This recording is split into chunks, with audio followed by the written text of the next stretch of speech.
pemirsa, siaran vokasi kembali hadir menyapa Anda hari ini. Kami akan memberikan informasi yang tentunya menarik, aktual, dan terpercaya. Kita awali informasi yang pertama mengenai salah satu pertunjukan wayang orang yang ada di Kota Semarang. Kesenian yang hampir pupus ini justru menjadi tontonan lengkap dengan nilai seni yang tinggi. Hampir seluruh bagiannya ditampilkan, mulai dari gerak, musik gamelan, hingga drama dalam pertunjukan wayang orang. Bersama saya, Kinanti Ambersari, inilah berita selengkapnya.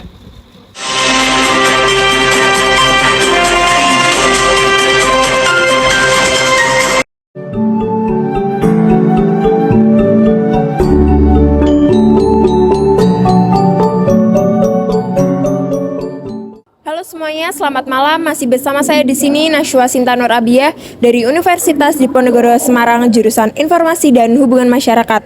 Sekarang saya berada di Taman Budaya Raden Saleh, tepatnya di Gedung Kinarto Sabdo. Taman budaya ini biasa digunakan untuk pertunjukan wayang orang setiap minggunya. Wayang orang merupakan salah satu bentuk pelestarian dari pendidikan, budaya, dan rekreasi. Taman Budaya Raden Saleh ini berada di Kota Semarang.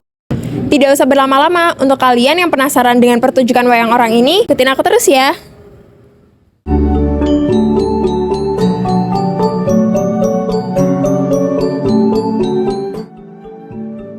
Pertunjukan wayang orang ini menampilkan orang-orang yang berperan sebagai tokoh wayang.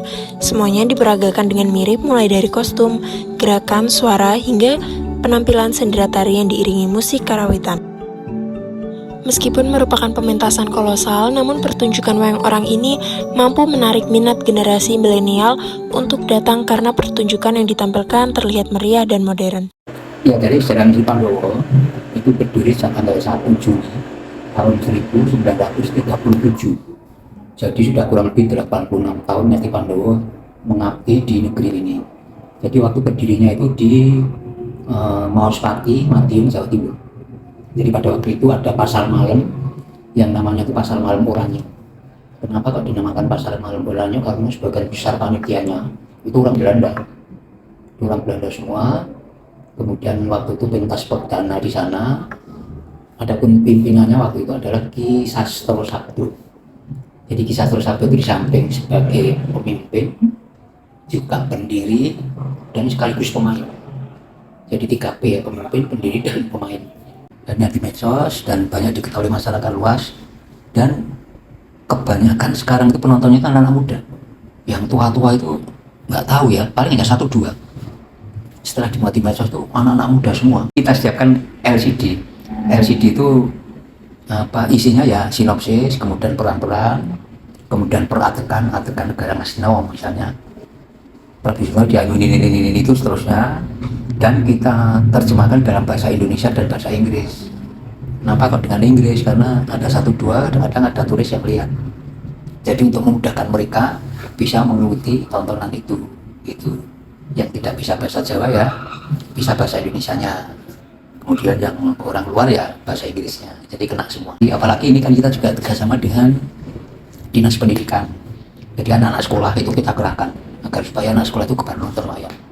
Itu sebelum pandemi sudah berjalan bagus itu. Sudah berjalan bagus, pandemi kemarin berhenti. Nah, akhir-akhir ini sudah ini lagi, bangkit lagi anak-anak sekolah itu nonton wayang. Tapi pada siang hari dan durasi waktunya yang 1 jam. Sebab kalau 2 jam itu sudah jenuh, anak-anak sudah pada ini. Durasi waktu 1 jam, pagi hari, kemudian lakonnya menyesuaikan. Kalau anak TK itu biasanya minta cerita yang ada pemeran anaknya, misalnya Abimanyu Lahir. Nah ini kan anak itu. Kemudian yang kedua banyak keluar hewan-hewan. Kalau TK, kalau SMP SMA lain lagi, minta ceritanya itu lain lagi. Jadi nggak sama. Kita juga regenerasi. Jadi regenerasi dari dalam dan luar. Kalau dari dalam dari kita sendiri, dari luar itu kebanyakan dari UNES. Hampir setiap malam minggu anak UNES itu ada yang bantu nari dan bantu nabuh gamelan. Itu rutin setiap malam minggu, Sabtu malam minggu. Itu rutin, dan untuk memasalahkan SD itu kita juga secara rutin minggu kedua setiap bulan itu main di Kota Lama, di Audit Trap itu free, jadi bebas, gratis. Tempatnya terbatas, jadi penontonnya wah luar biasa, itu jalannya sampai nggak bisa untuk lihat. Ya, harapan kami kepada dinas nanti terkait, ya mohon dukungan dan bantuannya agar supaya istilahnya itu, kita itu istilahnya hanya melestarikan dan mengembangkan kesenian tradisional wayang orang. Jadi jangan sampai kesenian kita ini punah. Sebab di Jawa ini tinggal 3. Wayang orang itu tinggal 3. Di Semarang itu Ngesti Pandowo, Jakarta itu wayang orang Barata, di Solo wayang orang Sriwedari. 4-1-nya wayang orang RRI, tapi enggak secara rutin. Jadi harapan kami itu ya jangan sampai kesenian tradisional kita itu punah atau pindah ke negara lain gitu. Nah, harapan kami ke masyarakat agar supaya juga ikut nguri-nguri melestarikan dengan jalan apa? Ya jangan jalan nonton. Sekeluarga diajak nonton setiap Sabtu Minggu, nonton rekreasi, lihat wayang orang Ngesti Pandowo. Nah, dengan demikian semoga Ngesti itu tetap lestari dan berkembang sepanjang masa.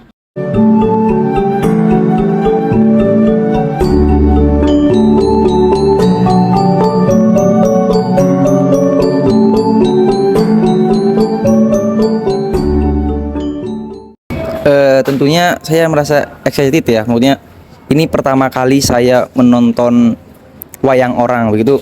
Tentunya di tengah masifnya konser-konser, menurutku apa ya, wayang ini menjadi refleksi kita bahwa kita ini mempunyai apa ya, budaya yang sangat kaya begitu. Kalau dari saya sendiri untuk mengetahui secara detail dan lain sebagainya sangat tertarik sih, karena menurut saya sejarah-sejarah ataupun kebudayaan Jawa ini merupakan sebuah keunikan ataupun yang memang patut untuk dijaga. Pemirsa, informasi yang kami sampaikan tadi sekaligus menutup perjumpaan kita pada malam hari ini. Saya Kinantia Bersari dan tim yang bertugas mengucapkan terima kasih dan sampai jumpa.